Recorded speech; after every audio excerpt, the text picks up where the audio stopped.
trapped in a dollhouse with two psychopaths who turn these girls into dolls for torture. The film begins by showing Pauline, a single mother who is on her way to the house of her late sister, Clarice. Since Clarice passed away without having any children, the house was inherited by Pauline and is located in a remote area called Alexander. Pauline travels with her two daughters, Vera and Beth. Vera often mocks Beth for her hobby of writing horror stories and considers her to be strange. Despite being underestimated by her sister, Pauline is the only one who truly supports Beth. She believes that Beth has a talent for writing and that one day she could become a great writer like her favorite author, Lovecraft. During their journey, a candy truck follows them from behind, repeatedly honking its horn while the driver waves at Pauline and her daughters before eventually overtaking them. This behavior seems very unusual, especially since Pauline does not know the driver.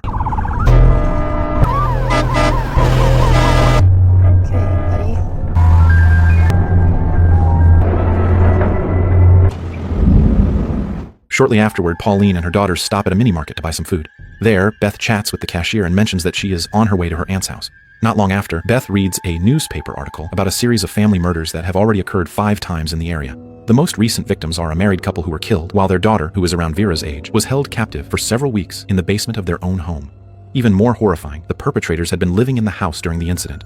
As they are about to continue their journey, Beth once again notices the same candy truck they saw earlier, which had briefly stopped in front of the mini-market before eventually driving away. Upon arriving at Clarice's house, Vera is shocked by the condition of the place, which is filled with dolls and various antique items. In contrast, Beth appears calm and even seems to like the house, as she has a strong interest in horror and antiques.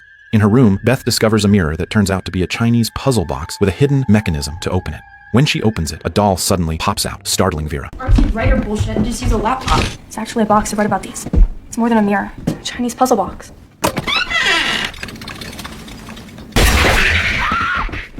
While organizing her belongings, such as her clothes and typewriter, Beth suddenly bursts into tears after experiencing her first menstruation. Pauline comforts her and helps clean the blood. Afterward, Pauline steps outside for a moment while Vera talks about Beth's behavior, which she finds increasingly strange. She points out that Beth not only enjoys writing horror stories, but has also written as if she were already a successful and well-known author. However, Pauline does not take Vera's words seriously and assumes that she is simply upset about having to leave her boyfriend to move to this house. Hearing this, Vera holds back her sadness and disappointment, feeling that her mother favors Beth more. Not long after, when Vera returns inside the house, she notices the candy truck suddenly parked in front of the house. A few moments later, Beth and Vera, who are in their room, hear loud noises coming from downstairs. However, they assume it is only rats or the sound of old, fragile wood. Feeling irritated, Vera locks her bedroom door and plays loud music. Enjoying my bed, are you? Should be a little nicer for sister. It's an old house. Meanwhile, Pauline continues cleaning the house and briefly receives a phone call from her friend, but the conversation is disrupted due to poor signal. Not long after, Pauline is suddenly attacked by a large man. It is then revealed that the candy truck has been following them since the beginning of their journey. Inside the truck are a large man named Nizar and his mother, a disturbing woman named Jane. The two are suspected to be the same serial killers mentioned in the newspaper Beth read earlier. The situation quickly turns terrifying when Nizar drags Beth and Vera into the basement with malicious intent.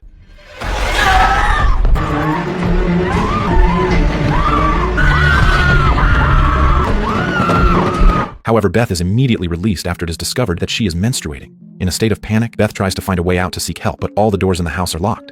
She is then attacked by Jane, who claims that Nizar only wants to play with the dolls in the house. Just as Beth is in danger, Pauline regains consciousness and rushes in to strike Jane, knocking her down.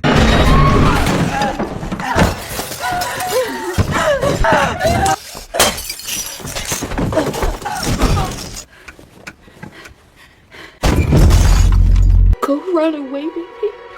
You have to go.' Pauline then tells Beth to run away from the house. She proceeds to save Vera while confronting the large and aggressive Nizar.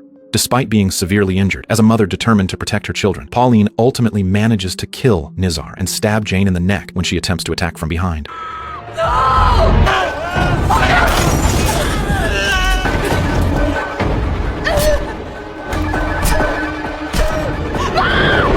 16 years have passed since the horrifying incident.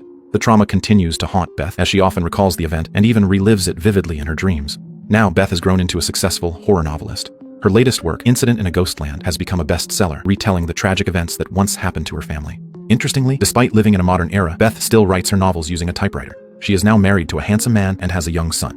In contrast to Beth's successful life, Vera's mental condition has severely deteriorated due to the trauma she experienced. She still lives with Pauline in the inherited family house. One day, Beth receives a phone call from Vera, who desperately begs her to return home. I do want to hit me. Hello? Beth, please, you have to come back. Is Mom there? You're not hearing me, Beth. I hear you, Vera. Come back. Your mom's with her, obviously, right? Hearing Vera's terrified voice, Beth decides to visit them and stay for a few days. Upon arriving, Beth reunites with Pauline after a long time. Although she regularly sends money, she cannot help but feel guilty for leaving Pauline and Vera in such a condition. However, as a mother, Pauline understands that Beth has entered a new phase in her life where she must live independently and pursue her dreams. Not long after, a scream is heard from the basement.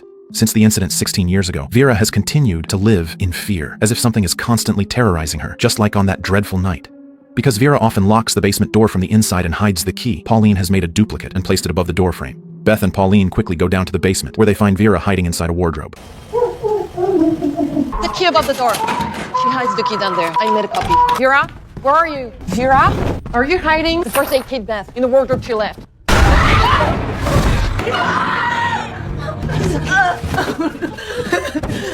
This situation clearly shows how the trauma she experienced in her teenage years has severely affected her mental health. Beth can only cry as she sees the condition of her sister. After Vera is calmed down with medication, Beth feels even more sympathy for Pauline, who has been taking care of Vera alone for so many years under such difficult circumstances. At night, while she's asleep, Beth hears strange noises coming from the mirror in her room. Slowly, she opens it, and suddenly the doll that was once inside appears beside her as if asking for help. Beth then wakes up when the alarm in her room goes off, and she sees the words, "Help me," written on the surface of the mirror. After that, Beth goes down to the basement to meet Vera and finds her sister's body covered in wounds caused by self-harm. In her fragile state, Vera admits that she constantly feels afraid whenever she hears noises inside the house, as if the two psychopaths will return and kill her. You're not going to die, Vera. Are you gonna let me die alone? No, you're making me pay. Tell them I'm not a bad girl. Vera, they're here. Later that night, Pauline and Beth spend time together dancing and talking, reconnecting after being apart for so long. Meanwhile, Vera feels lonely as she remains alone in the basement.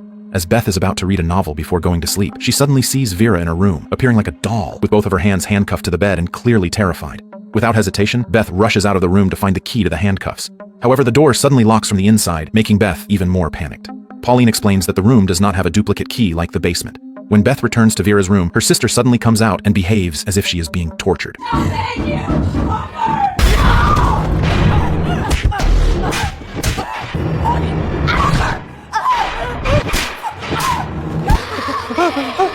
It's okay.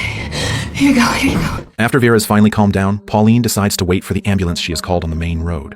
Beth walks her mother to the front door, but when she returns inside, Vera is already back in the basement.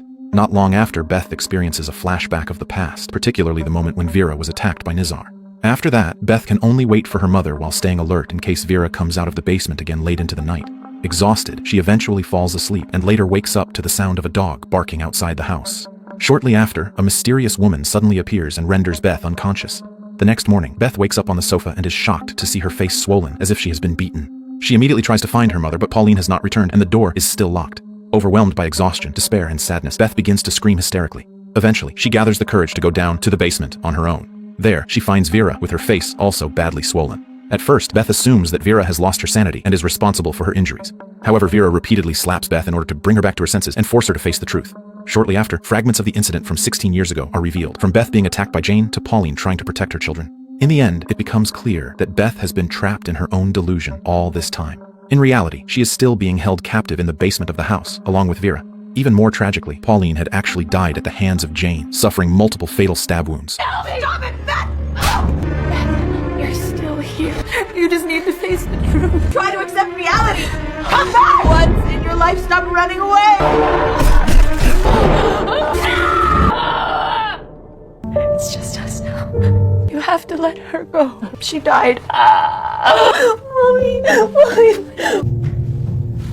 All this time, Beth had imagined that her mother managed to kill both attackers and that she went on to live a normal life, growing up, starting a family, and becoming a successful writer. This illusion was her way of escaping a painful reality. Once her awareness fully returns, Beth realizes that both she and Vera have been physically abused repeatedly by Nizar and Jane. Inside the basement, there is also a painting of a man and a young boy which Beth had imagined as her husband and son. Likewise, the words, "Help me," on a small mirror serve as another clue to the reality she has been experiencing. After that, Beth and Vera are forced to eat whatever is given to them by their captors, even food that is no longer fit for consumption. This makes Beth break down in tears as she remembers how beautiful her life was in her delusion and wishes she had never awakened from it. Vera can only comfort her sister until they eventually fall asleep together in the basement. The next morning, they wake up to an alarm set by Vera. She immediately tells Beth to hide inside the wardrobe and warns her not to move or make a sound, no matter what happens. She also explains that she once tried to escape but was subjected to even more brutal abuse. Not long after, Jane arrives and opens the wardrobe, then strikes Beth and knocks her unconscious. Get up now. Last time I had him in the leg, it would be much worse. No matter what he does to you, don't cry, okay? Don't move.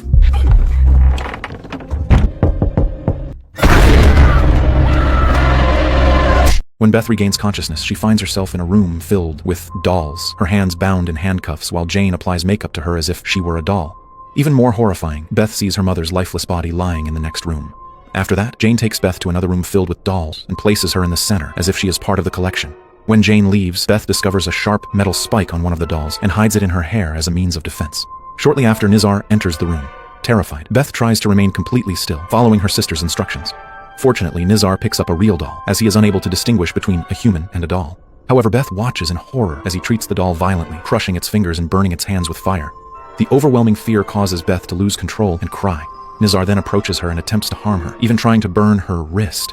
Luckily, a falling doll distracts him. Seizing the opportunity, Beth takes the metal spike she had hidden and stabs Nizar in the shoulder.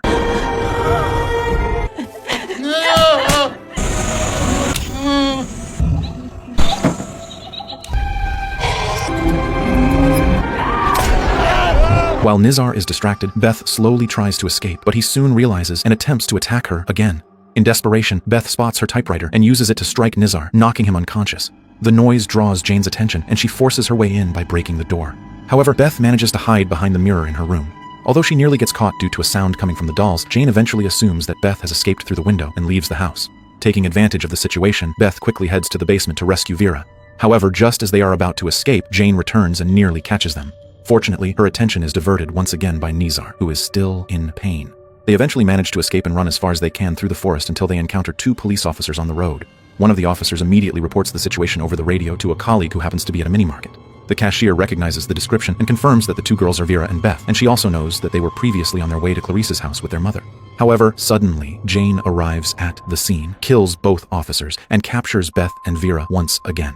In a state of despair, Beth falls back into her delusion, imagining herself at a luxurious party where she reunites with her mother and her favorite writer, Lovecraft, who praises her work. Even so, within that illusion, Beth sees Vera behind a door, suffering. She tries to approach the door to save her sister, but Pauline attempts to stop her. Pauline reminds her that the real world is full of horrors, yet she cannot prevent Beth from choosing to face reality in order to save Vera. Your novel is a masterpiece. Thank you so much, Mr. Lovecraft. Vera.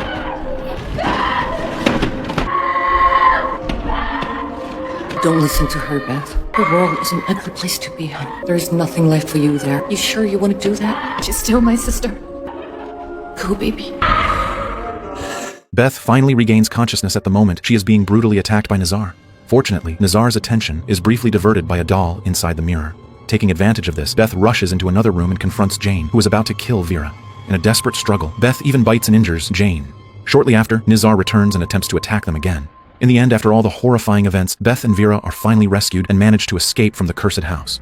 The two perpetrators are eventually taken down by the police, bringing an end to the series of murder cases in the area. Before being taken into the ambulance, Beth briefly sees the figure of her mother smiling from the window and pointing toward her typewriter. It feels like a final message from Pauline, encouraging Beth to continue her life as a horror writer. Most likely, the life Beth once imagined will eventually come true, where she grows into a successful writer and lives peacefully with her small family. Meanwhile, Vera will grow into a strong woman who always stands by her side, becoming her greatest support and the one person she can truly rely on. And with that, the story comes to an end.